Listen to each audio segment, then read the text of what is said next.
Hi guys, welcome back to Shakespeare. So during the video yesterday, I was going to maybe put our hearts to sort of indicate relationships between people, but I didn't do it because I wanted to keep them consistent. So I wanted to use the same colors that I used for Hamlet, so I actually had to look up what I did for Hamlet. So of course we know that love, romantic love is often indicated by red, right? A red heart, red roses. So romantic love, of course, is in between Romeo and Juliet. It used to be between Romeo and Rosaline, but it got broken because he realized, nope. Now it was supposed to be between maybe Juliet and Paris, right? But that one is also broken. So those are our red heart scenarios. Then I did for Hamlet, blue hearts for friendship love. So friendship love is between Romeo and Benvolio and Romeo and Mercutio, because those are his friends. So we're going to go a squiggly line and put a blue heart, friendship love. And Mercutio also to Romeo. Okay. Let's see. Okay. Now we've got the Capulets. So Juliet belongs to Lord Capulet, and Tybalt is actually Lord Capulet's nephew, right? So Tybalt, that's Lord Capulet is his uncle. So really Juliet and Tybalt are cousins. So we are going to do, remember we did green for family. So Tybalt and Juliet are green, and Juliet and Lord Capulet, green. And then green between Romeo and Lord Montague for family love. Okay, so those are set, I think, for now. And we're going to keep reading.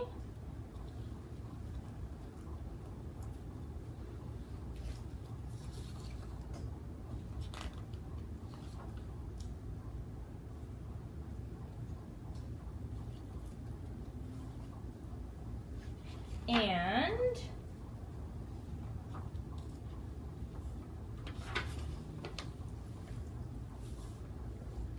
they were sort of talking. So sorry for the pause. I was sort of confused about the page I was on. But actually Juliet was out on her balcony, right? And Romeo had just stepped out from the shadow of a tree. I take thee at thy word, call me but love. Henceforth I will never be Romeo. Juliet's heart leaped to see the young Montague. Lady, by yonder blessed moon I vow my love, Romeo called to her. Juliet looked up at the moon. Tomorrow it would be less full than it was tonight. Oh, swear not by the moon, the inconstant moon, that monthly changes in her circled orbit. So Romeo wants to swear by the moon, but Juliet's really saying, don't swear by the moon because its love is always changing, right? So she's going to say, swear by something else. It's going to be something unchanging. What shall I swear by? Asked Romeo. Do not swear at all, Juliet replied. She heard her nurse call from within. She would have to act quickly. If thy bent of love be honorable, thy purpose marriage, send me word tomorrow, where and what time thou wilt perform the rite. Then all my fortunes at thy foot I'll lay, and follow thee throughout the world. Romeo placed both hands on his heart in promise. So thrive my soul. Juliet wished him 1,000 good nights.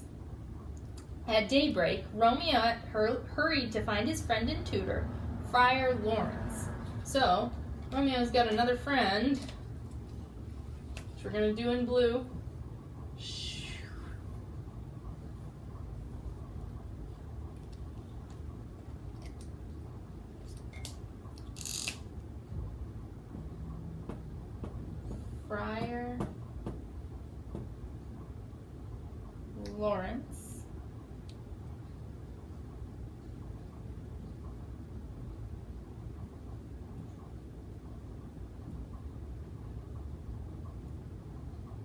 And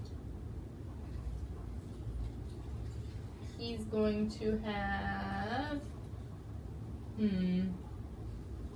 let's give him sort of spiky yellow over here.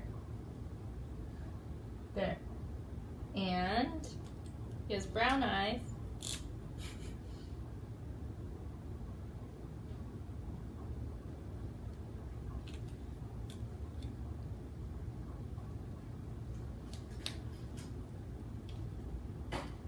And a smirk. Thank you. All right, Friar Lawrence, also friends with Romeo. So, friend and tutor. The friar was tending to his herb garden, gathering plants for medicines and potions. So maybe I'll draw him in some plants.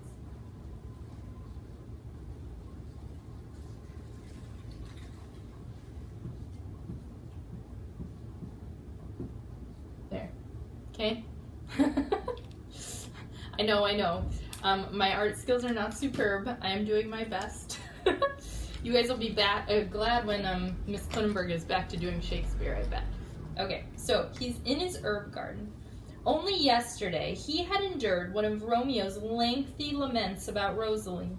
Today, Romeo asked to be wed to another girl. Friar Lawrence was shocked. His first instinct was to refuse. But when the holy man heard the girl was Lord Capulet's daughter, he had a new thought. For this one purpose, I'll thy assistant be, Friar Lawrence told Romeo, that this alliance may so happy prove to turn your household's hatred to pure love. So Friar Lawrence likes this idea. He wants the hatred between the Capulets and the Montagues, he wants it to be gone. So he says, I'll help, I want it to turn to love. Romeo sent word to Juliet through her nurse. Juliet slipped away to a small chapel where the friar performed the sacred marriage ceremony. Then Juliet hurried home lest her parents miss her and discover the marriage too soon. But the pain of parting was softened by anticipation. After darkness fell, Romeo would climb to Juliet's bedroom where they would spend their wedding night. Romeo hoped to pass the long hours until then in the company of friends. He headed for a shaded square where Benvolio and Mercutio often spent hot summer days. There, he found his friends arguing with Tybalt. So, he can't wait to see Juliet alone again. So now they're officially married, though it's a secret, right? And he's super excited. He can't wait to see her. Think of, like, you can't wait to get back to school to see your friends. Right? So he has to pass the time. So he's going to go hang out with Benvolio and Mercutio. Right? But here they are, and they're arguing with Tybalt. Now remember, Tybalt has a fire on his head. He's hot-headed. He has sort of a temper, right? So I don't know what's going on. Let's see. Tybalt was Juliet's cousin, the Green Heart. And so now was Romeo's as well. So now because Romeo's married to Juliet, technically he and Tybalt are cousins. Romeo resolved to settle the dispute peacefully. Yet, as soon as Tybalt saw Romeo, he drew his sword, yelling, "Romeo, thou art a villain!" Romeo kept his sword sheathed. Later, when Tybalt learned of his marriage, he would surely understand. "I do protest I never injured thee," Romeo replied, turning his back. "I love thee better than thou knowest." Mercutio could not believe Romeo was walking away from Tybalt's challenge. "Oh, dishonorable, vile submission!" he exclaimed. So, Mercutio is confused, right? He doesn't know what happened, and so he's like, "What, Romeo, why are you walking away from this fight?" Right? So, Mercutio then drew his sword and pointed it at Tybalt. "Come on, rat catcher," he challenged. Blade met clanging blade as the two fought. So now the two are fighting. Let's have a, what should be the symbol for fighting? A sword? How should I draw a sword? There. So these two are fighting. Blade met clanging blade as the two fought. Romeo slipped between his new cousin and his friend to try to stop their fighting. "Hold, Tybalt! Good, Mercutio!" he called. Tybalt, red with rage, thrust his sword under Romeo's arm. It pierced Mercutio. Mercutio stumbled backward. He looked from Romeo to Tybalt and back again. "A plague on both your houses," he cried. "They have made worm's meat of me." Mercutio dropped to his knees, then fell dead. Uh-oh. First one. Furious, Romeo turned on Tybalt and drew his own weapon. Now Romeo's over here with a sword, right? Just draw a sword next to him. Alright. "Mercutio's soul is but a little way above our heads, staying for thine to keep him company," he shouted. "Either thou or I, or both, must go with him." Tybalt sneered. "It will be thou, wretched boy." Tybalt was the better swordsman, but Romeo had guilt and fury on his side. He fought wildly until at last his sword found its mark. Tybalt was slain. "Romeo, be gone," Benvolio urged him. "The prince will doom thee to death if thou art taken." So, Tybalt, slain. Slain means dead. Romeo fled to Friar Lawrence's cell. He asked the friar to go back to the square to see what news he could gather. After a short time, Friar Lawrence returned.